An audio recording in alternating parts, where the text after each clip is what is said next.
He was the last pitcher to ever win 30 games in a season, but his career ended in tragedy. The truth behind Dizzy Dean is much more complicated. Hey there, it's me. Now most people know Dizzy Dean as the legendary St. Louis Cardinal who single-handedly won the 1934 World Series against the Detroit Tigers. He was the last hurrah of an era, when baseball was played by men who looked like they just stepped out of a 19th century painting. Now, later in life, he would become a famous radio broadcaster, known for his colorful, folksy descriptions of games. But most of all, Dean was an entertainer. He understood that baseball wasn't just a game, it was a form of theater, and he took his role as the main attraction seriously. In this video, we're going to take a look at some of the greatest moments of his all-too-brief career. Stay tuned. Dizzy Dean was born in the small town of Peel, Arkansas, near the Missouri border in 1906. It was here that he would spend his youth working in the cotton fields with his family and developing his love for baseball, which he played with homemade bats and balls that were stitched together from scraps of cloth. His father would tell stories of how Dizzy would challenge anyone who questioned his ability. Once he even dared to throw a baseball into the face of a man who said that Dean was too small to play ball. So as you can imagine, the nickname Dizzy didn't come from his pitching. It actually came from his antics as a child. One day he got his hands on a bottle of his mother's homemade gin and proceeded to pour it over his dog and set it on fire. As you can imagine, his career as a Major League Baseball player seemed highly unlikely. But Dean believed in himself, and he was willing to do whatever it took to make his dreams a reality. This included leaving home at the age of 15 to join the Army, where he was stationed at Fort Sam Houston in Texas. It was here that scouts from the St. Louis Cardinals first saw him pitch and were amazed by his powerful arm and unorthodox delivery. Soon after, he was signed by the Cardinals and began his professional career in the minor leagues. Life as a minor leaguer was not easy. The pay was low, the travel was long, and the competition was fierce. But Dean's dazzling talent and larger-than-life personality quickly made him a fan favorite wherever he went. Everyone thought he was just bragging about his abilities until one day in 1930. He took the mound at Sportsman's Park in St. Louis for his first MLB game against the Brooklyn baseball team, and he struck out 15 batters. With his fastball, curveball, and changeup, Dean was virtually unhittable. He struck out 15 batters, allowing only 2 hits and 1 earned run over 7 innings. It was the perfect introduction to the big leagues and set the tone for what would be a legendary career.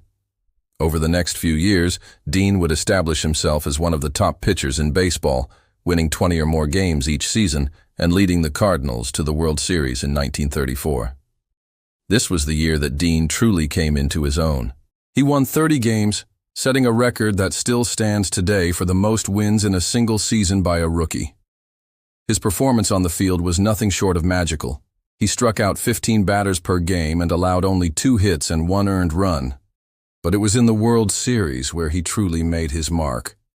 Against the Detroit Tigers, Dean pitched every inning of Game 7 and struck out 10 batters. It was the perfect ending to the perfect season. In the years that followed, Dean would continue to dominate the league, winning 120 games between 1932 and 1936. He was a 4-time strikeout leader, and in 1934 he was named the league's most valuable player. But Dean's greatness wasn't just about his stats. It was also about his larger-than-life personality. He was known for his swagger, his arrogance, and his ability to entertain. He wasn't just playing baseball, he was putting on a show. He would call his pitches out loud and dance around the mound as if it were a stage, and the crowd loved it. Dean was a true original, a one-of-a-kind player who changed the way baseball was played and how it was viewed by fans. He was a superstar who transcended the sport and became a cultural icon. But sadly, his career was cut short in 1937. During the All-Star game, Dean broke his toe while running the bases.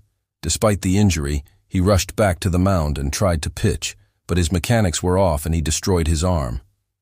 He was traded to the Chicago Cubs in 1938, but he was never the same again.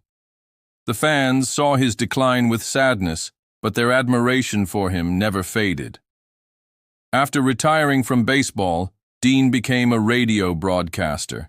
He was famous for his colorful, folksy style of announcing games. His catchphrases like, "Here comes trouble," and "Hold everything," became a part of baseball lore. But perhaps his greatest contribution to the game was the way he described things.